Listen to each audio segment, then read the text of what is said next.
Ipinatigil na muna ng Commission on Higher Education ang lahat ng educational tour sa mga kolehiyo at universidad.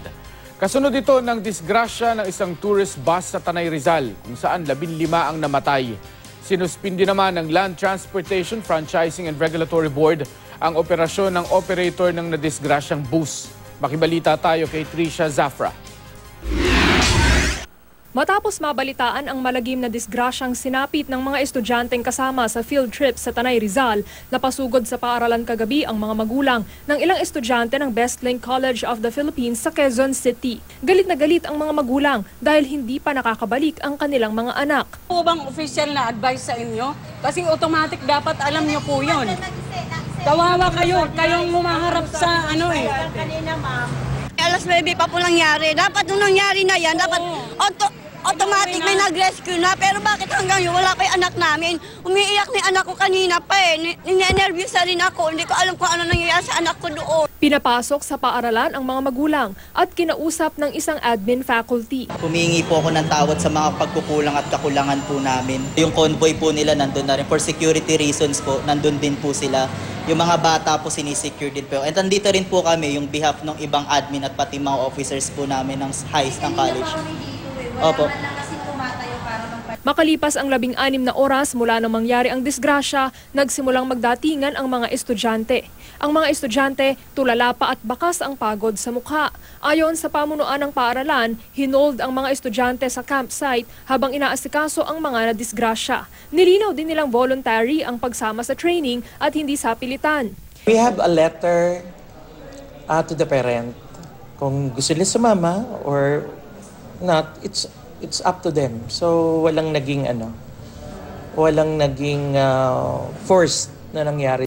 Pinag-aaralan pa ng paaralan kung ididemanda nila ang bus company.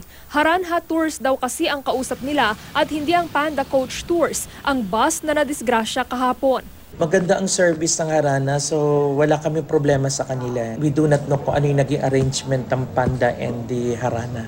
Ang mga magulang ng mga nasawi sa disgrasya, hapong-hapo nang makita ang kanilang mga anak sa Mahar Funeral Home sa Novaliches, Quezon City. 5 sa mga bangkay ang naiuwi na ng kanilang mga kaanak. Ayon sa Disaster Risk Reduction Office ng Tanay, 15 kabilang ang 13 estudyante ang nasawi sa pagbangga ng sinasakyan nilang bus sa poste ng kuryente at isang puno. Unti-unting binabaklas ng mga otoridad ang bus para maalis sa lugar. Kasunod ng malagim na trahedya, pansamantalang sinuspindi ng Commission on Higher Education o CHED ang lahat ng mga educational tour ng mga kolehiyo at universidad sa bansa.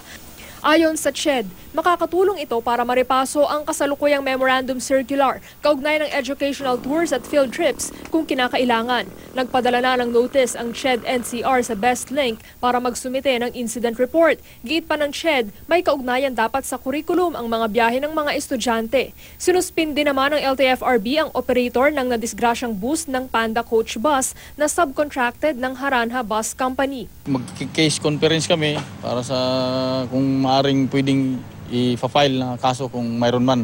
Kasi dahil namatay po yung sa criminal aspect, wala na po tayong pero titingnan po natin yung sa operator kung pwedeng pumasok doon sa criminal negligence. Tatalima raw ang Panda Coach Bus sa suspensyon.